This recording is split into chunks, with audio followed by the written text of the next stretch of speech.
ZEE5 ಇರುವಾಗ ನೀವು ನಿಮ್ಮ ನೆಚ್ಚಿನ ಶೋಗಳನ್ನ ಎಂದಿಗೂ ಮಿಸ್ ಮಾಡಿಕೊಳ್ಳುವುದಿಲ್ಲ. ಅದು ಸಂಪೂರ್ಣ ಉಚಿತವಾಗಿ. ಆ ದೇವ್ರು ಜೀವನದಲ್ಲಿ ನಿನಗೆ ಅದೆಷ್ಟೋ ಕಷ್ಟಗಳನ್ನ ಕೊಟ್ಬಿಟ್ಟ, ಏನೇನೋ ತಿರುವುಗಳನ್ನ ತಂದಿಟ್ಟ.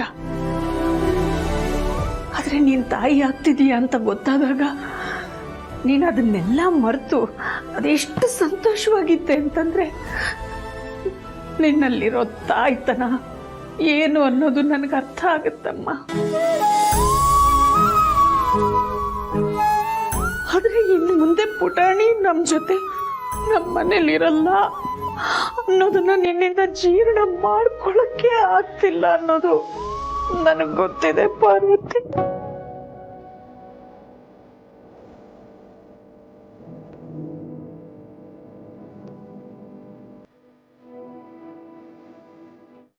ಜೀವನದಲ್ಲಿ ಯಾವತ್ತೂ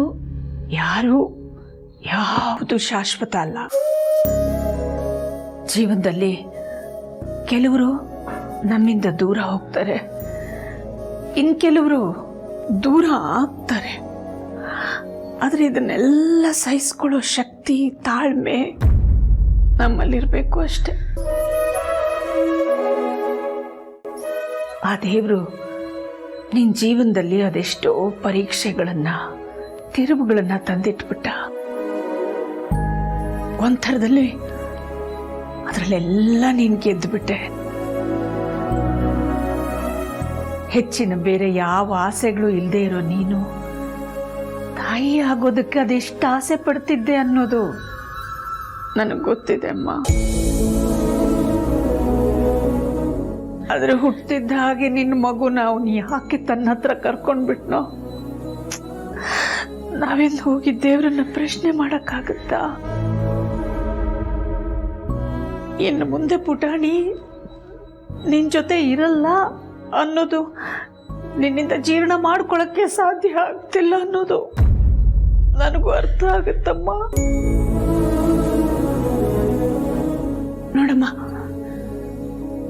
ದಿನಾ ಸೂರ್ಯ ಹುಟ್ಟೋದನ್ನ ನಾವು ನೋಡಕ್ಕಾಗಲ್ಲ, ಆದ್ರೆ ಅವನ ಬೆಳಕಿನಲ್ಲಿ ನಂಬಿಕೆಯಿಂದ ಜೀವನ ಮಾಡ್ತೀವಿ. ಅದೇ ರೀತಿ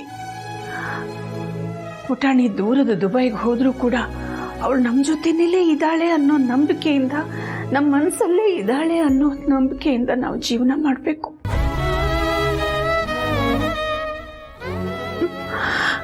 ಪಾರ್ವತಿ, ನೀನ್ ಧೈರ್ಯ ಕಳ್ಕೋಬೇಡ ಮಗಳೇ, ನೀನ್ ಧೈರ್ಯ ಕಳ್ಕೋಬೇಡಮ್ಮ.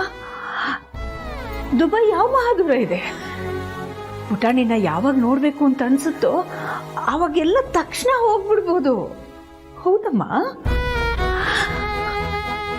ಎಷ್ಟು ದಿನ ಬೇಕೋ ಅಷ್ಟು ದಿನ ಅವಳ ಜೊತೆ ಇದ್ದು ಬರ್ಬೋದು. ಪಾರ್ವತಿ,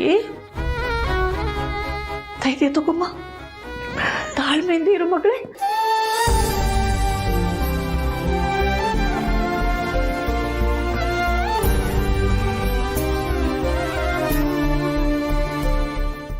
ZEE5 ಆಪ್ ಡೌನ್ಲೋಡ್ ಮಾಡಿ ಎಲ್ಲಾ ಸಂಚಿಕೆಗಳನ್ನು ಸಂಪೂರ್ಣ ಉಚಿತವಾಗಿ ನೋಡಿ.